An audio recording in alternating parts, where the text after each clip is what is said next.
কি বিষয়বস্তুর আলোচনা করেছেন তা আমি কিছু জানি না। আমার তো মনে হয় মানে নির্বাচন নিয়ে আলোচনা হয়েছে, আদিবাসীদের উন্নয়ন নিয়ে কোনো আলোচনা করার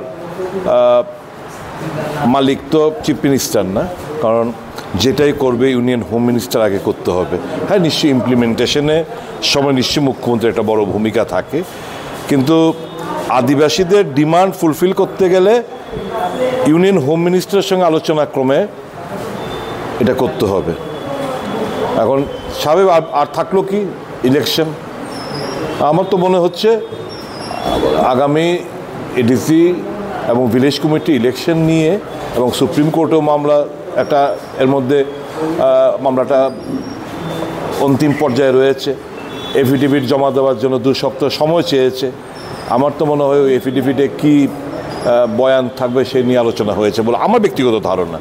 কারণ ওই আদিবাসীদের ডিমান্ড ফিমান্ডগুলো নিয়ে এই অ্যাপ্রোপ্রিয়েট মালিক এই মুহূর্তে মুখ্যমন্ত্রী না, এটা হবে Amit Shahji, union home minister. নিয়ে আলোচনা মুখ্যমন্ত্রীকে কী করবে? মুখ্যমন্ত্রী is one of the tripartite এগ্রিমেন্টের একজন হচ্ছে ত্রিপুরা সরকার, ত্রিপুরা মথা আর union home chief secretary, home secretary আর ত্রিপুরা মথা। ট্রাইপার্টি এগ্রিমেন্ট যা করতে হবে ওখানে দিল্লিতে বসেই করতে হবে। তাহলে এখানে তো বসে যদি কেউ বলে যে আমরা এগ্রিমেন্ট নিয়ে আলোচনা করেছি, আমি বলবো এটা সত্য থেকে অনেক দূরে। ওনাকে জিজ্ঞেস করেছিলেন যে আমাদের যে ট্রাইপার্টি এগ্রিমেন্টের ব্যাপারটা কি হলো, তাই বললাম ট্রাইপার্টি এগ্রিমেন্টের তো কোনো স্পেসিফিক তো ডিমান্ড এখানে উল্লেখ ছিল না, ব্রডার একটা রূপরেখা। এখন 6 মাসের মধ্যে মেটেরিয়ালাইজ করবে বলেছিলেন, এখন অবধি তো কিছুই হলো না, প্রায় 2 মাসের কাছাকাছি আমরা এসে পড়েছি। এটাকে নিয়ে এরকমভাবেই চলবে, আর নতুন নতুন ডিমান্ড ফিমান্ড ইনক্লুড করে মানে তাক লাগানোর কিছু এমন কিছু কমিউনাল কিছু আলোচনা করবে যাতে করে ভোটের মাইলেজ পাওয়া যায়।